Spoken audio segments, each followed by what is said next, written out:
নমস্কাৰ বন্ধুসকল, মই ডক্টৰ অজিত পটংগীয়া, এজন চিকিৎসক আৰু উদ্যোগী। এতিয়া মোক কিছুমানে সুধিছে যে ক্ৰিপ্ট'কাৰেঞ্চি যোগেদি খুচুৰা বস্তু কিনিব পাৰি নেকি? আচলতে যেতিয়া ক্ৰিপ্ট'কাৰেঞ্চি প্ৰথমবাৰ মুকলি কৰা হৈছিল, বিটকইন তাক দৈনন্দিন লেনদেনৰ বাবে এক মাধ্যম হ'ব বিচাৰিছিল, যাৰ ফলত একাপ কফিৰ পৰা কম্পিউটাৰ আনকি ৰিয়েল ইষ্টেটৰ দৰে ডাঙৰ সম্পত্তি ক্ৰয় কৰাটো ব্যৱহাৰ কৰাৰ কথা ভবা হৈছিল।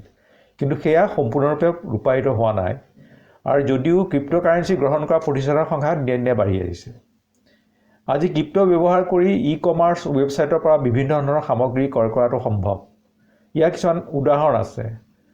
প্ৰযুক্তিগত সামগ্ৰী বিক্ৰী কৰা কেইবাটাও কোম্পানীয়ে তেওঁলোকৰ ৱেবছাইটত ক্ৰিপ্ট' গ্ৰহণ কৰে, যেনে newweek.com, AT&T, মাইক্ৰ'ছফ্ট অভাৰষ্টক, যি ই-কমাৰ্চ প্লেটফৰ্ম।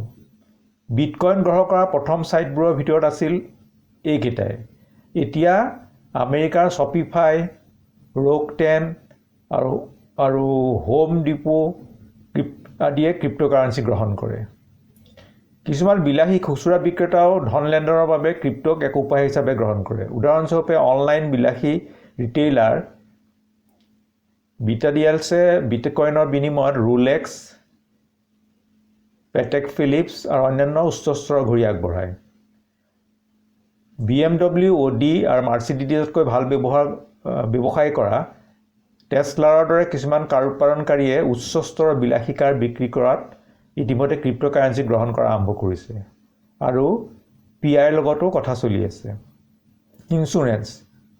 এপ্ৰিল 2021ত ছুইছ বীমাকৰ্তা AXA ঘোষণা কৰিছিল যে ই জীৱন বীমাৰ বাহিৰে ইয়াৰ আন সকলো বীমাৰ বাবে বিটকইনক পৰিশোধৰ এক মাধ্যম হিচাপে গ্ৰহণ কৰা আৰম্ভ কৰিছে। আমেৰিকা যুক্তৰাষ্ট্ৰৰ ঘৰ আৰু গাড়ী বীমা আঁচনি বিক্ৰী কৰা প্ৰিমিয়াৰ চিল্ড ইঞ্চুৰেঞ্চেও প্ৰিমিয়াৰ পৰিশোধৰ বাবে বিটকইন গ্ৰহণ কৰে।